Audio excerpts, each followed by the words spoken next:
¿ustedes qué dirían? ¿Qué es discipulado? Un estudio. ¿Qué piensan? ¿Qué es discipulado? Hacer discípulos.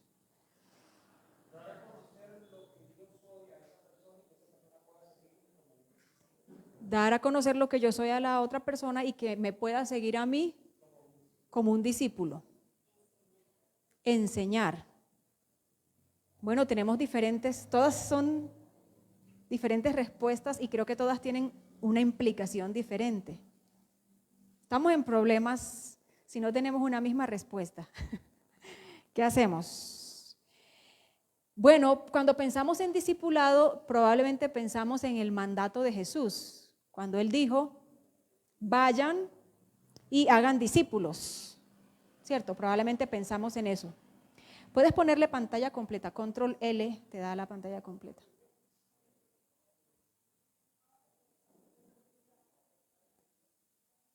Bueno, mientras Jonier, entonces cuando decimos vayan y hagan discípulos, nosotros siempre evocamos la idea de hacer algo, ¿cierto? Hacer discípulos es hacer algo, porque estamos familiarizados con el producto, con hacer un producto de una materia prima. Por ejemplo, ¿de dónde sacamos el queso?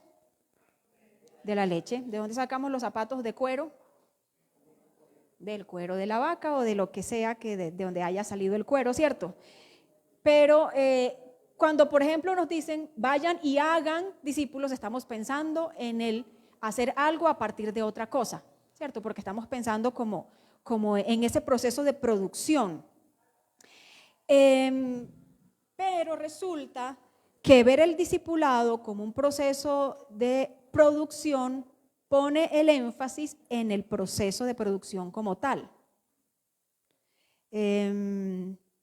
¿Cuál sería el producto que sacamos del discipulado? Si el discipulado fuera hacer algo, ¿cuál sería el producto que sacamos del discipulado? Discípulos.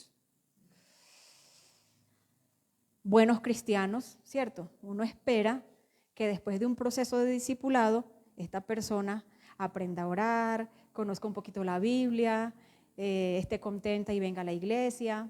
Un buen cristiano, que si está cometiendo algún pecado antes de venir a Jesús, pues ahora lo deje. ¿Para qué? Buen producto. Pero si nosotros nos enfocamos en el producto, entonces la iglesia, ¿qué sería? Una fábrica de hacer buenos cristianos. O sea, si la meta es hacer buenos productos, la iglesia es la fábrica. ¿Y los líderes y el pastor qué serían? ¿Qué serían los líderes y el pastor?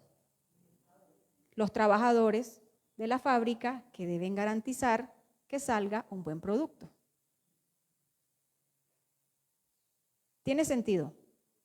Pero si nosotros vemos la vida cristiana así, vamos a estar muy frustrados, porque no siempre el producto va a ser bueno.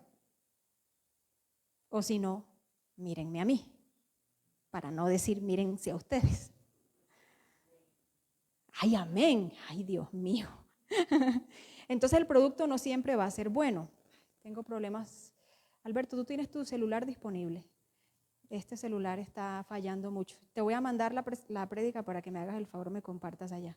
Entonces, cuando vemos la vida cristiana así, uno piensa, uy, llevo 3 años en la iglesia y no he aprendido a orar.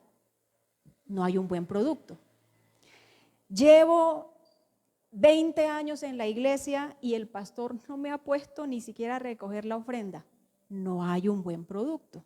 Estamos pensando en eso, ¿cierto? No hay un buen producto porque estamos preocupados por eso, por el producto. Uno puede decir, llevo 5 años en la iglesia y nada que logro superar este pecado. Caigo una y otra vez, porque estamos pensando ¿en qué? En el producto. Pero ¿qué tal si hoy, en lugar de pensar en el producto, nos enfocamos en el proceso? Es decir, en lo que nos toma para llegar al producto. Entonces, si nosotros nos enfocamos en el proceso y no en el producto, no vamos a estar tan frustrados. No vamos a estar tan afanados muchas veces porque no vemos el resultado. Muchas veces los papás están pensando, he traído a mi hijo a la iglesia desde que era un niño y vea, es un adolescente rebelde, ese pelado no cambia. Mal producto. Pero no vemos el proceso que ha ocurrido en el corazón de ese niño o esa niña o ese adolescente. Entonces, si el pastor o los líderes están pensando en el producto, muchas veces se van a afanar. Este hermano lleva 6 meses en la iglesia y nada que se bautiza. ¿Qué hacemos? Porque necesitamos sacar un buen producto. La gente en la iglesia no ofrenda, no son un buen producto. Vea, uno convoca a las reuniones y la gente no viene. Mal producto. Entonces, vamos a cambiar nuestra mirada porque estamos preocupados por el producto final, pero no el proceso. Ahora, vamos a pensar, bueno, creo que esto no, ayúdame Jonier desde allá. Vamos a pensar en este arequipe, este que tengo por aquí. Rico, ¿cierto? Arequipe. Pensemos en el proceso que tomó para que este arequipe llegara hoy a mis manos. ¿Qué tuvo que pasar? ¿Cómo qué cosas? Empezando por la vaca y el pasto que se comió la vaca y la persona que sembró el pasto que la vaca se iba a comer, que dio la leche, que hizo el arequipe. Y la mamá que parió al campesino, que sembró el pasto, que se comió la vaca, que produjo la leche, que hizo el arequipe. ¿Qué más cosas pasaron? Bueno, la vaca dio la leche. Pasó un proceso de calidad. ¿Qué más pasó? Proceso de fabricación. Alguien fabricó el envase, alguien diseñó la etiqueta, alguien lo envasó, alguien lo llevó al supermercado, alguien trabajó para tener dinero para comprar el arequipe que produjo la vaca que se comió el pasto y alguien finalmente se lo come. Cuando uno prueba el arequipe, uno piensa en el proceso, uno piensa en el producto. Qué rico arequipe, o no está tan rico, no me gustó tanto, mejor compro de otra marca, porque nos interesa el producto, pero nadie piensa en el proceso. ¿Sí? ¿Ven cómo funciona la vida? Entonces, eso es lo que vamos a ver hoy. El valor del arequipe no está en el producto, está en el proceso. Tu valor como cristiano no está en el producto, está en el proceso. Es decir, hoy tu fruto puede ser, pero hay que mirar cuál ha sido el proceso que ha traído esta persona para llegar hasta este punto, ¿cierto? El valor está en el proceso. ¿Qué pasaría? Vamos a mirar entonces, ¿qué tal si quitamos el foco del producto y más bien pensamos en el proceso? Entonces ahí es cuando aterrizamos todo eso para aterrizar en Hechos capítulo 20.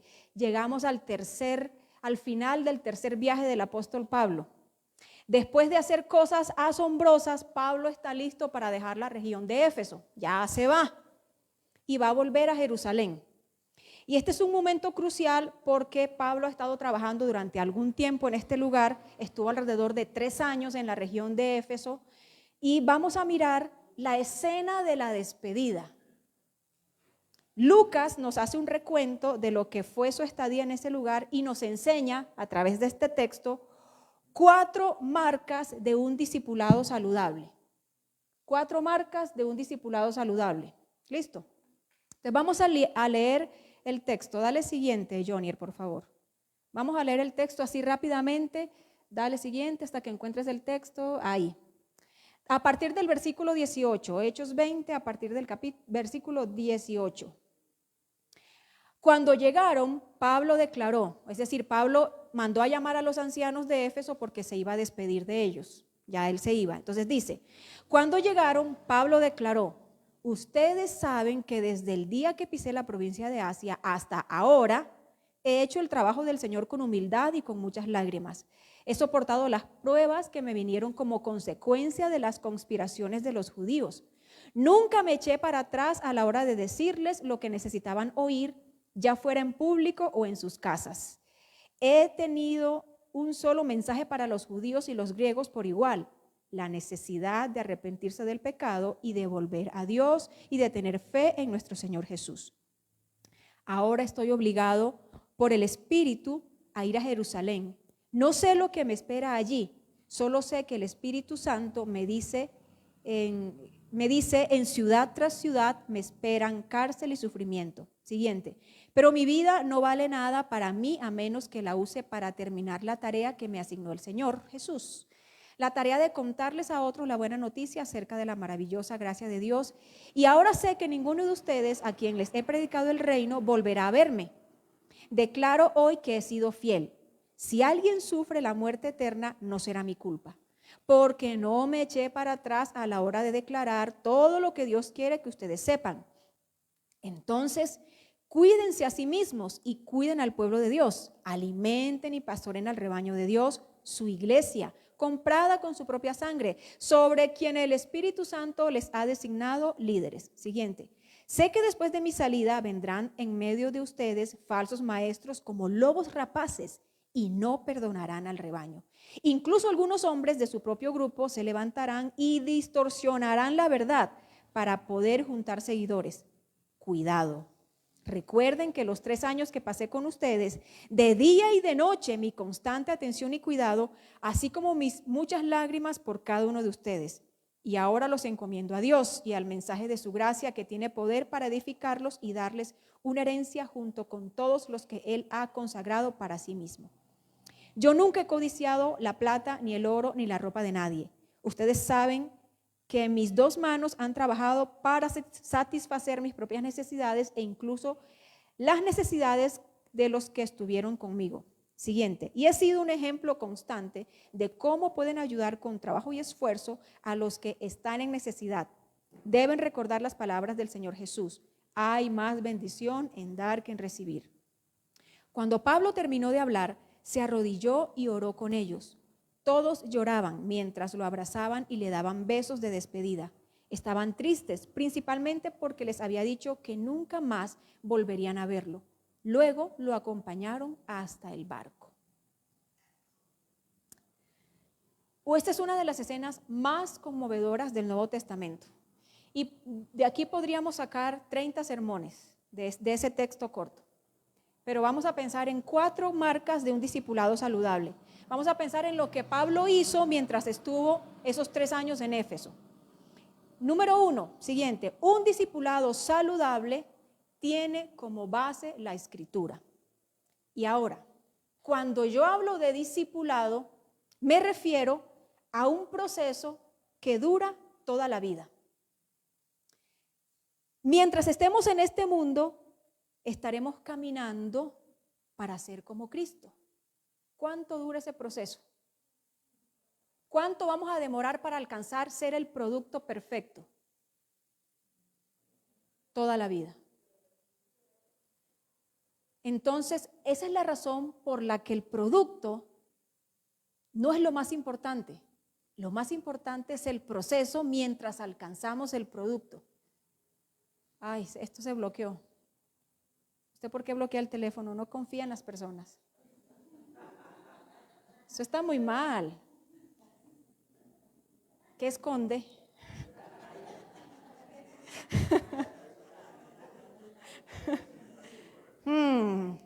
Eso hay que pensarlo. Bueno, mientras estemos en este mundo, caminaremos para ser como Cristo y ese proceso dura toda la vida. A ese proceso es a lo que llamamos discipulado. A ese proceso. Entonces, en ese sentido, ¿quiénes están en discipulado en este momento? Todos los cursos. ¿Será que a eso es a lo que se refiere con estudiar la Biblia? No. No se trata, siguiente, de un ejercicio académico. No es un ejercicio de memorizar el Salmo 119. Se trata de saber mucho la Biblia. No se trata de saberla mucho, sino de vivirla mucho. Una vez alguien me dijo, dale siguiente. Me dijo, es que yo me cuesta mucho seguir a Jesús porque hay cosas de la Biblia que no entiendo. Y yo le dije, bueno, te debes preocupar es por las que sí entiendes pero no practicas. Por las que no entiendes, pues algún día. De eso se trata. No es de sabernos la Biblia de memoria, sino de vivirla. De eso se trata, estudiar la palabra, que ella sea carne en nuestro corazón. Mucha gente en el mundo son unos tesos en la Biblia, se saben versos de memoria, dan conferencias, historiadores, escritores, pero su corazón está lejos de Dios. ¿Tiene sentido? No tiene sentido desgastarse sabiendo la Escritura cuando ella no va a hacerse carne en mi corazón. Los que realmente la conocen, confían en ella. Y la obediencia viene solita. Entonces alguien puede decir, hermana María, pero es que estudiar la Biblia es muy difícil, eso es para el pastor, que él aprenda y luego nos enseña. No. La Biblia no es inaccesible, porque si no, Dios no la hubiera dejado. La Biblia es para todos y todos tenemos la capacidad de poder entenderla con la ayuda del Espíritu Santo. Las mayores verdades de la Biblia son cosas sencillas. Dios es bueno. Eso es sencillo de aprender y entender. El hombre es malo. Todos lo sabemos. Y Dios ama a los pecadores. Esas son verdades profundas de la Escritura, pero son sencillas de aprender y de entender. Ahora, es cierto que vivimos días peligrosos, donde la verdad de la Escritura está siendo puesta en tela de juicio. Ahora, ¿qué es lo que hay que hacer entonces? Siguiente, conocer la Escritura para saber cómo responder al error. Si no conozco la Escritura, ¿cómo voy a saber responderle a nuestro hijo, al vecino que me pregunta, si Dios es bueno, ¿por qué permitió el terremoto de Siria y Turquía? ¿Dónde estaba Dios? Son preguntas difíciles, pero si conocemos la Escritura y conocemos al Dios de la Escritura, vamos a poder responder. Porque un discipulado saludable está basado en la Escritura, en el conocimiento de ella, no solo aquí, sino aquí. Siguiente, la Biblia es un libro para ser enseñado. Ahora, ustedes dirán, ay, mi hermana María, pero es que, ¿cómo me voy a parar yo a enseñar allá los domingos? No, bueno, exactamente, no todos enseñan, pero todos aprenden. Todos podemos aprender. Hay personas en la iglesia a las que Dios ha levantado con dones, con talentos para la enseñanza y nos capacita el Señor. Pablo dice en el texto que hablaba públicamente y en las casas. Entonces decimos, si tú tienes el don para enseñar, úsalo, enseña a tus hijos, a tu vecino. Si el pastor te da la oportunidad el domingo, también. Pero si crees que no tienes el don para enseñar, entonces ten un corazón para aprender. E inclusive los que enseñamos estamos en el proceso de aprender porque nadie es un producto terminado. Todos estamos en el proceso de aprender. Pablo mismo lo dijo, siguiente, toda la Escritura es inspirada por Dios y útil para enseñar, redarguir, corregir, instruir en justicia. ¿Para cuál producto? Para que el hombre de Dios sea perfecto, enteramente preparado para toda buena obra. Los libros que venden en las librerías son buenos. Hay que comprarlos para ilustrarse. Los devocionales que nos mandamos por WhatsApp por la mañana también son buenos. La meditación diaria, ese audio que circula, también. Los predicadores que a veces seguimos, que hay que escoger con lupa en YouTube, también. Pero nada, nunca, jamás deberá reemplazar la verdad de la Escritura. Cuando nosotros abrimos la Biblia y dejamos que ella hable por sí misma. Una vez escuché a un señor que dijo, yo hago el devocional con el video que mandan de la iglesia todos los días, porque ¿quién dijo que a través del video Dios no me puede hablar? Yo decía, sí, te puede hablar, pero eso es una excusa para no dejar que la Biblia te hable personalmente primero a ti. Entonces es eso, nuestro proceso de discipulado debe estar dirigido y debe tener como base la Escritura, porque ella es la brújula que nos guía en este proceso. Número 2, un discipulado saludable requiere tiempo. Y aquí volvemos nuevamente a que el valor no está en el producto, sino en el proceso. Entonces vamos a pensar en el tiempo que tomó este arequipe para que llegara a nuestras bocas. Debe tener una fecha de vencimiento que más o menos nos indica cuándo se fabricó. Pero ¿cuánto más o menos creen que tomó? ¿1 mes, 2 meses, 1 año?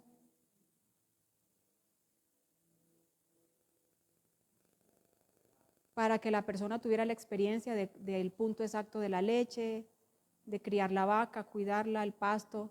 ¿Cuánto tiempo puede ser eso? Yo no tengo ni idea de temas del años. Pudo tomar años para que llegara a nuestra boca. Ahora vamos a pensar, ay no, tengo mucho afán. Vamos a quitar el proceso del ordeño, el paso del ordeño del proceso. Porque qué pereza ordeñar la vaca, eso se demora mucho. ¿Tendríamos un producto igual? No, no podemos quitar ningún paso del proceso por afán, porque tenemos que ser pacientes para que el producto final esté como corresponde, ¿cierto? Entonces, pensemos en eso mismo en el proceso del discipulado que dura toda la vida. ¿Cuánto tiempo dijimos que estuvo Pablo en Éfeso? 3 años. Haciendo discípulos, enseñando, acompañando, instruyendo, formando líderes, bautizando creyentes, escribiendo cartas, planeando su próximo viaje. Él se tomó su tiempo. Pablo pudo haber dicho, no, 1 año y me voy para poder fundar en otra región. No. Pero ahora es muy curioso que Pablo, por ejemplo, pasó 3 años en Éfeso y solo 3 semanas en Tesalónica. ¿Qué nos dice eso a nosotros? Que cada proceso es diferente. Siguiente, Pablo entendía el proceso y por eso salió de allí cuando él consideró que era prudente. Cuando Pablo entendió es momento de salir, salió, pero se tomó su tiempo, porque el proceso de discipulado que dura toda la vida requiere tiempo. Algunos en este proceso, quédate ahí, algunos caminan más lento que otros. Algunos tienen un buen ritmo en este proceso del discipulado. Pero finalmente, lento o rápido, todos estamos caminando, ¿sí o no? Y Dios es un Dios de procesos. Para Él, 1000 años es como un día, y un día es como 1000 años. Así que Dios no está sujeto al tiempo. Los que estamos afanados porque Dios haga las cosas somos nosotros, no Dios. Él no tiene ningún afán en responderte la oración ya. Porque de hecho podremos irnos de esta tierra y no ver la oración contestada. Porque para Él un día es como 1000 años y 1000 años es como un día. Él se toma su tiempo. Filipenses 1:6 dice, y estoy seguro de que Dios, quien comenzó la buena obra, Él inicia el proceso en ustedes, la continuará. Él sigue en el proceso, ¿no? Él está ahí atento. ¿Hasta cuándo? Hasta que quede completamente terminada el día. ¿Cuándo va a quedar completamente terminada? El día que Cristo Jesús vuelva. Dios no tiene afán. Y bueno, nosotros nos afanamos porque Dios termine la obra. Y quisiéramos borrar de la Biblia ese pedacito, la terminará hasta que Cristo venga. Queremos quedarnos con el que comenzó la obra, la terminará. O sea, Señor, ¿para cuándo? ¿Cierto? Nos frustramos porque no vemos cambios en nuestras vidas. Nos frustramos porque queremos que nuestros hijos cambien, pero ya, o sea, ¿cuándo va a madurar este muchacho? Queremos que el Señor nos haga salir alas, Señor, para ser más santo, pero por favor, ya. Y Dios dice, paciencia. Él no tiene afán. Siguiente, el proceso es paciente y constante. Ese texto de Filipenses dice que Dios continúa el proceso cuando lo inicia. No es que Dios empezó la buena obra en Jesús y se le olvidó y de repente, ay, ¿verdad, Jesús? Venga, a ver, continuamos con... No, el Señor ha estado atento de cada paso de tu proceso, de tu caminar con Él. No se ha perdido ningún detalle. Él no duerme, nosotros sí. Entonces, la Biblia, por ejemplo, está llena de personas que caminaron y se sumergieron en el proceso. Siguiente, por ejemplo, Abraham. ¿Cuántos años esperó Abraham para que se cumpliera la promesa del hijo? ¿Cuántos años? 25 años esperó. Y en ese proceso, ¿qué hizo Abraham? Intentó ayudar a Dios. Y entonces Sara, ay, venga, tenga un hijo con esta, porque de pronto con esta es que Dios va a cumplir la promesa. ¿Y qué pasó? Metieron la pata. Por intentar ayudar a Dios. Por intentar ayudar a Dios. Eso es lo que sucede cuando nosotros nos afanamos intentando ayudar al Señor. Siguiente. Israel en Egipto. ¿Cuánto tiempo estuvo el pueblo en Egipto como esclavo esperando que fueran liberados? ¿Cuánto tiempo? Alrededor de 400 años. Imagínate tú estar orando por una cuestión y esperar 400 años a que se cumpla. Muchos murieron y no vieron su oración contestada. Siguiente. Luego, cuando el pueblo salió de Egipto, y bueno, ahora sí, a la tierra prometida, ¿cuánto tiempo estuvieron en el desierto? 40 años, esperando a ver cuándo se va a cumplir la promesa de la tierra, de la tierrita, Señor, que nos prometiste. Siguiente. Dicen los estudiosos, los que han echado cálculo al asunto, que aproximadamente pasaron 4,000 años desde que en Génesis 3:15 se dio la promesa del Mesías hasta la llegada de Jesús. 4,000. Ese es un montón, no de tiempo que no estaríamos dispuestos a esperar. Ay, Señor, pero ¿por qué te demoras tanto? Porque para el Señor un día es como 1,000 años y 1,000 años es como un día. A Él le da lo mismo, Él no está sujeto al tiempo, Él no tiene calendario, Él no tiene reloj. Él es el dueño de la historia, Él conoce el principio y el fin. Siguiente. Y cuando Jesús llegó a la tierra, ¿cuánto tiempo esperó para iniciar su ministerio público? 30 años. Y luego, ¿cuánto para morir en la cruz y llevar a cabo el plan? Otros 3. Tiempo. En Apocalipsis 22 dice, he aquí vengo pronto. Déjalo, vengo pronto. ¿Y cuánto llevamos de eso? Casi 2,000 años. Y eso que dijo que vengo pronto. ¿Qué tal que hubiera dicho me demoro un poquito?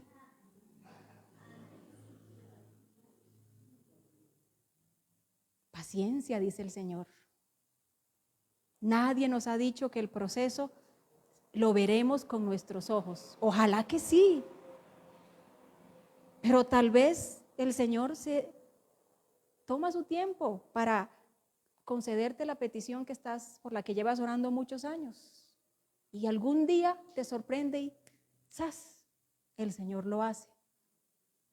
Porque sus tiempos no son nuestros tiempos.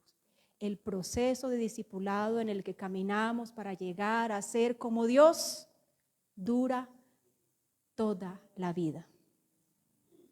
Así que, hermanos, no nos afanemos y más bien dejemos que el Señor cumpla su plan.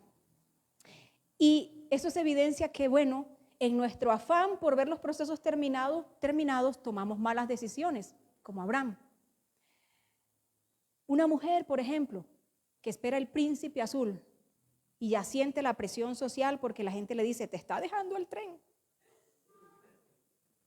Entonces empieza a decir, el que a mí viene no le echo fuera. Porque no quiere esperar al que es fiel en completar la obra. Y se embarca en una relación tal vez tóxica o malsana por no esperar el tiempo y el proceso de Dios. En afanarse por no esperar el proceso de Dios, por ejemplo, nos endeudamos, nos metemos en unas vacas locas Y después estamos apurados diciendo, ay Señor, sácame de esta, Padre, te prometo que la próxima sí soy paciente. Y ahí la próxima estamos en las mismas. Comprometemos nuestra palabra, por ejemplo, porque como Dios es demasiado lento, Él necesita nuestra ayuda. Siguiente, debemos entender que nuestro caminar con Dios es un proceso que ocurre en el camino. Caminamos con Dios un paso a la vez, un día a la vez. Y nosotros los cristianos vivimos como los de Alcohólicos Anónimos, que ellos viven un día a la vez. Entonces la filosofía es, no importa qué pasó ayer, si ayer te recaíste, bueno, hoy, vamos hoy. Y no importa lo que pase mañana. Con Dios el proceso es así, un día a la vez. No importa, Señor, lo que pasó ayer, si te fallé, si volví atrás, si me deslicé, si me desvié del camino. Bueno, hoy, Señor, camino contigo en fidelidad y amor. Y no sé qué me espera mañana, pero hoy decido serte fiel. Un día a la vez, caminamos con el Señor. Si no vemos la respuesta hoy, y si tú, hermano, hoy sigues luchando con el mismo pecado y no ves avance, un día a la vez. Si no te sientes motivado como para bautizarte y asumir compromisos en la iglesia, si sientes que no estás listo, confiemos en que empezó la obra la terminará en su momento, hoy o en 30 años. ¿Y saben qué es lo más bello de que todos caminemos, que todos estamos caminando? Es que no tenemos que caminar al mismo ritmo. Y mi referente de caminado no es mi hermano. No es que yo tengo que caminar tan rápido como Cristian. Ese llegó a la iglesia y mire cómo está. No. Mi referente de pasos a seguir, ¿quién es? Cristo. Él es mi referente, Él está en el norte. No debo pensar que el hermano que camino más lento que yo, es que se le falta fe, es que se no busca a Dios, es que se no se levanta a las 4 de la mañana a orar, pero yo sí, por eso que voy casi trotando. No. Si él camina lento, Dios está en su lentitud. Y si tú caminas rápido, Dios también está en tu ligereza. Dios está dirigiendo cada proceso. El proceso de discipulado de Dios con cada persona es único. Como Dios obra conmigo, no es la misma forma en que lo hace contigo. Entonces, ¿cuál es la tarea de la iglesia? ¿Exigirnos que caminemos al mismo ritmo? ¿Exigimos que a los 6 meses que todo el que llegue se tiene que bautizar? No. Es acompañarte en tu proceso, no importa qué lento camines. Esa es la tarea de nosotros como comunidad, acompañarnos en el proceso y ayudarnos a dar el siguiente paso. Entonces, hemos dicho que un discipulado saludable, como primero, tiene como base la Escritura, ella es la que nos guía. Y segundo, requiere tiempo. ¿Cuánto? Hasta que Cristo venga. Número 3, un discipulado saludable sabe cómo enfrentar el sufrimiento. En los versículos 22 al 24, Pablo está diciendo, en las ciudades que voy a ir, me asegura que me esperan prisiones y sufrimientos, dice Pablo. Y uno podría pensar, bueno amigo, este es el momento para desistir. Porque si yo sé que lo que me espera, para donde Dios me está mandando es sufrimiento y peligro, pues Pablo sabe que regresa a Jerusalén y el resto de su ministerio estará marcado por el sufrimiento profundo. Y Pablo no está evitando el sufrimiento, no le está sacando el cuerpo. Pablo tampoco tiene un espíritu triunfalista. Pablo, ¿cómo estás? Bendecido, prosperado y en victoria. No. Siguiente. Pablo enfrenta y acepta el sufrimiento como parte de su caminar con Jesús y está dispuesto incluso a perder su vida.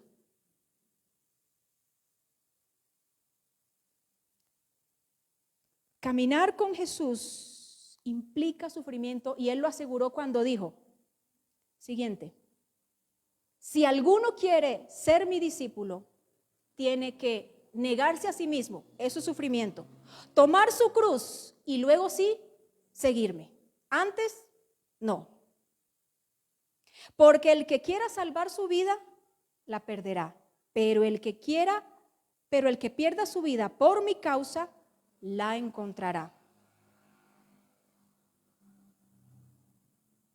Pablo se negó a sí mismo y así lo escribió en 2 Corintios 11. Dice, y este texto es larguito, pero leámoslo. He trabajado con más esfuerzo, me han encarcelado más seguido, fui azotado innumerables veces y enfrenté la muerte en repetidas ocasiones.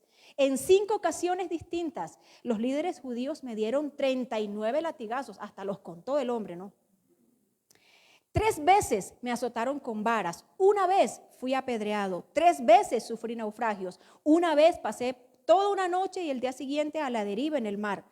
He estado en muchos viajes muy largos, enfrenté peligros de ríos y ladrones, enfrenté peligros de parte de mi propio pueblo, los judíos y también de los gentiles. Siguiente, enfrenté peligros en ciudades, en desiertos y en mares, y enfrenté peligros de hombres que afirman ser creyentes, pero no lo son. He trabajado con esfuerzo y por largas horas y soporté muchas noches sin dormir. He tenido hambre y sed y a menudo me he quedado sin nada que comer. He temblado de frío sin tener ropa suficiente para mantenerme abrigado. Ese precio del servicio a Dios fue muy alto para Pablo. ¿No les parece? Yo creo que a la primera de los 39 latigazos yo le digo, ay no, pastor, envíe a otra persona porque no. Ay, no, qué pereza ese trabajo que usted me dio. Pero Pablo ahí estuvo, constante, porque él sabía que el camino con el Señor implica sufrimiento. ¿Y qué pensaba él del sufrimiento? Que su vida no vale nada a menos que alcance a Cristo. En otro texto dice, todo lo tengo por basura, porque mi meta es alcanzar a Cristo. En otro texto dice, para mí el morir es Cristo y el vivir ganancia. Entonces, el sufrimiento es inherente al ser humano. Es decir, desde el segundo 1 que el bebé nace, está sujeto al dolor y al sufrimiento. Eso no lo podemos evitar.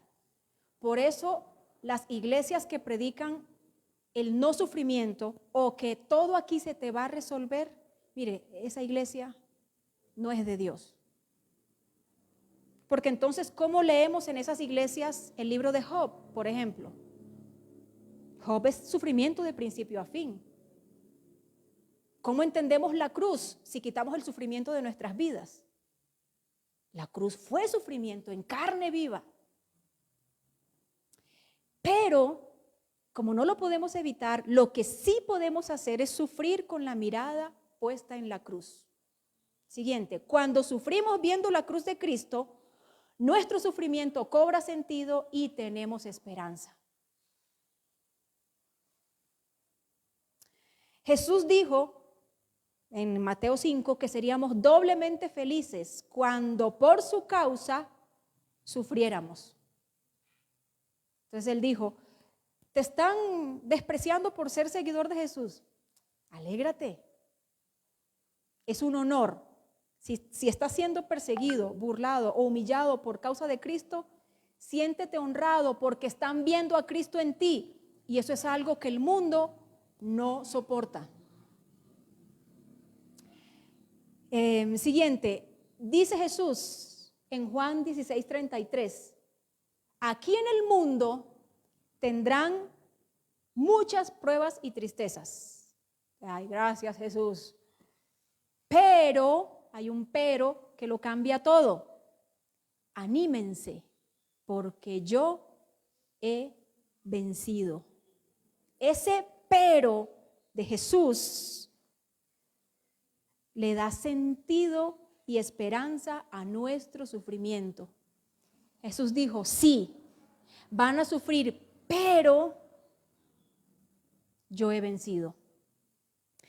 Ahora, mis amados hermanos, si ustedes sienten que el sufrimiento es demasiado pesado para soportarlo, si estás sufriendo con una situación que no puedes entender,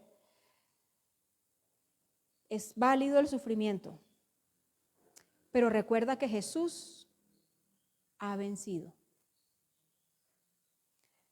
Si sientes que caminar es demasiado difícil, que te ha costado el amor de tu familia, la popularidad en tu trabajo, que te ha costado amistades, si sientes que seguir a Jesús es muy complicado, hay que recordar que Jesús sufrió para que nosotros sufriéramos con perspectiva. ¿Cuál perspectiva? Viendo la cruz. Entonces, hemos dicho, marcas de un discipulado saludable. Número 1, tiene como base la Escritura. Número 2, requiere tiempo. Y número 3, el sufrimiento es parte del paquete. Quisiéramos eliminarlo, pero no es posible. Y último, un discipulado saludable está marcado por el amor. Dice el texto en los versículos 36 al 38, la escena tal vez más bella del Nuevo Testamento, en mi opinión. Pablo se pone de rodillas y ora con los ancianos y dice el 37, todos lloraron inconsolablemente mientras lo abrazaban y lo besaban. Y estaban tristes porque sabían que no lo volverían a ver. Y efectivamente eso fue lo que sucedió. Pablo regresó a Jerusalén y allá inició todo su proceso de juicio y posterior encarcelamiento y ejecución. Imaginemos al gran apóstol Pablo, ¿no? El perseguidor de los cristianos, el gran apóstol, el líder, el predicador, el evangelista, el misionero, el aguerrido, el que enfrentó a los judíos, a los romanos y a los griegos por igual. Orando y llorando como un niño, arrodillado en la playa, mientras los ancianos de Éfeso lo abrazan y lo besan. No podía dejar de pensar en el hermano Jairo cuando estaba estudiando esta escena. Un hombre de la magnitud de Pablo y alguien como el hermano Jairo, ¿no? Así, de ese carácter noble y bello, llorando con Pablo como niños. Ahora, ¿por qué lloraban? Porque los lazos que unían a Pablo y a los ancianos de Éfeso eran más que los lazos de fe. Era el amor. Pablo los amaba y ellos amaban a Pablo. Y Pablo amaba a la gente a la que evangelizó y trajo a Jesús. Lo dice en Filipenses 1, 3, 4 y 8. Cada vez que pienso en ustedes, parece un enamorado Pablo. Doy gracias a Dios. Siempre que oro, pido por todos ustedes con alegría. Dios sabe cuánto los amo y los extraño con la tierna compasión de Cristo Jesús. Dime tú si eso no refleja mucho amor de parte del apóstol Pablo hacia en este caso, los filipenses, una de las comunidades de la iglesia de Éfeso. El amor debe estar marcado por nuestro caminar con Jesús. Y ese fue el deseo del Señor cuando se despedía de los discípulos. Cuando ellos estaban ahí hablando, Jesús ya sabía que lo iban a encarcelar. Y Él les habló y les dijo esto. Te pido que todos sean uno. Orando le dijo al Señor, te pido que todos sean uno, así como tú y yo somos uno. Es decir, como tú estás en mí, Padre, y yo en ti, y que ellos estén en nosotros para que el mundo crea que tú me enviaste. Les he dado la gloria que tú me diste para que sean uno, como nosotros somos uno. Yo estoy en ellos y tú estás en mí. Que gocen de una unidad tan perfecta que el mundo sepa que tú me enviaste y que los amas tanto como me amas a mí. Lo que Jesús está diciendo es que la unidad es una marca de los que son discípulos de Jesús. No podemos decir que somos seguidores de Jesús si no nos amamos unos a otros. Eso no que yo amo a Dios y me arreglo con Él, no. Porque en la Biblia el amor a Dios es tan importante como el amor a los hermanos. Por eso Jesús los puso en el mismo versículo.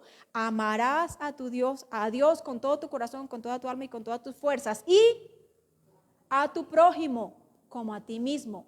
El amor a nuestros hermanos es la marca de los seguidores de Jesús. Eso nos hace diferentes a otros. ¿Cómo es que uno puede llegar a amar a alguien a quien no ves sino solamente los domingos? Con quien tal vez no tienes muchas cosas en común, que es de otra región a la tuya. ¿Cómo? Ese es un misterio del evangelio. ¿Cómo puedes llegar a amar a otra persona? Preocuparte al punto de sacar de tu bolsillo para darle cuando tiene necesidad. ¿Por qué? Eso es lo que hace el evangelio. Eso es lo que hace el Espíritu Santo en nuestras vidas. Que nos podamos amar unos a otros. Hay un amor aquí entre nosotros que no podemos explicar. ¿O no están de acuerdo conmigo? Como amar a uno a Alejandro, tan cansón que es. ¿Cómo uno llega a amarlo, cierto? Pero es eso, esa es la marca del evangelio, que nos amamos unos a otros. ¿Y cómo el mundo se va a convencer que lo que nosotros decimos es verdad? Porque ven que nos amamos. Si queremos influenciar a alguien con el evangelio, ¿qué hay que hacer? Bueno, ámalo y que vea cómo nos amamos. La fórmula es bastante sencilla. ¿Por qué mucha gente no cree en la iglesia? Porque han tenido malas experiencias, porque no han sido amados, no se han sentido amados, o porque tal vez hay riñas, conflictos al interior y ellos dicen, no, pero eso no, como que no me cuadra. La gente se va a convencer cuando vean cuánto nos amamos. Qué lindo es saber que camino con gente que me ama. Muchas gracias.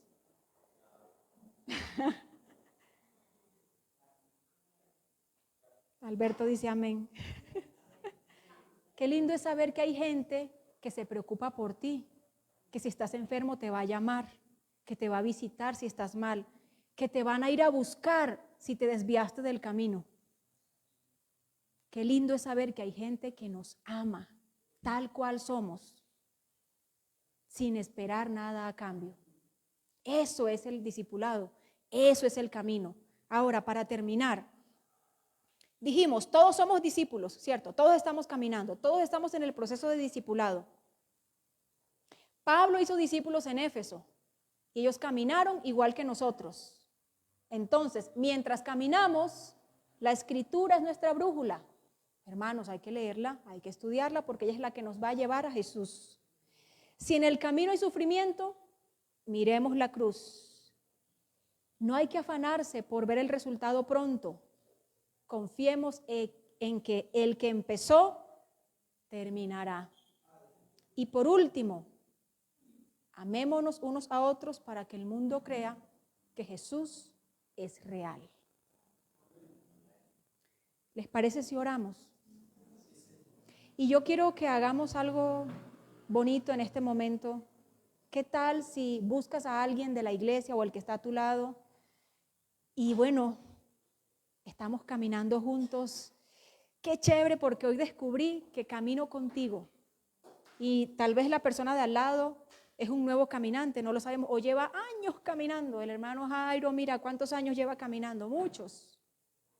Y hay otros que están caminando que son nuevos, mira, caminando hace poco, está dando sus primeros pasos. Qué belleza, ¿verdad? La belleza del evangelio. Entonces vamos a orar, júntate con otra persona, vamos a orar unos por otros para que el Señor nos ayude en este camino en el que todos estamos, Dele un abrazo o sosténgale la mano si le tiene mucha confianza, o un beso si son parejas, son esposos. Pero bueno, hoy estamos aquí porque el amor debe ser nuestra marca. El amor debe ser nuestra marca. Señor Jesús, en esta mañana, Padre, gracias porque hemos descubierto que todos tenemos algo en común y es que todos caminamos. Todos caminamos, Señor. Todos estamos andando en este camino de ser más como tú, de ver el proceso lindo en el que tú nos has traído. Tal vez, Señor, unos aquí llevan más años en este proceso, tal vez unos están empezando en este caminar. Pero qué emocionante saber, Señor, que tú nos has acompañado en todo el proceso, que nada se ha escapado de tu mano ni de tu control, que cuando me he desviado del camino, que cuando he encontrado sufrimiento, que cuando he encontrado distractores, que cuando el camino se me ha hecho difícil, Señor, tú has estado ahí para para mí, para sostenerme, para animarme, para amarme, para levantarme, para traerme de regreso. Gracias, Señor, porque este caminar no sería posible sin ti, Jesús, que lo caminaste primero y lo transitaste mirando la cruz, para que nosotros hoy podamos caminar seguros y firmes, Señor, confiando que el que empezó la buena obra la terminará. Oramos por el hermano que está a nuestro lado, Señor, bendícelo en su caminar, ayúdalo, sosténlo, Señor. Permíteme ser un agente de amor para mi hermano, mostrarle, Señor, cuánto lo amas tú y cuánto puedo llegar a amarlo yo, Señor. Si esta persona que está aquí a mi lado, Señor, se ha sentido sola, triste, no amado, no entendido, ayúdame a mí, Señor, a ser un agente de amor para mi hermano, entendiendo que caminamos todos juntos. Enséñanos, Señor, como iglesia, a vivir bajo la marca del amor, que la gente que nos vea afuera, aunque crean que somos raros, entiendan, Señor, que somos raros por causa tuya, que somos raros por causa del evangelio, y eso, Señor, realmente es bello y es especial, que la gente vea cuánto nos amamos, Señor. Haznos crecer en amor, en unidad, en paciencia, en tolerancia, Señor. Bendice a la iglesia IBM Robledo, Señor. Bendice el caminar de cada hermano. No importa qué tan rápido de sus pasos o qué tan lento los dé, Señor. Bendice cada hermano, cada hermana, porque juntos, unidos, caminamos en pos de ti, Señor, creyendo y confiando que el que empezó la buena obra será fiel en completarla. Amén y amén.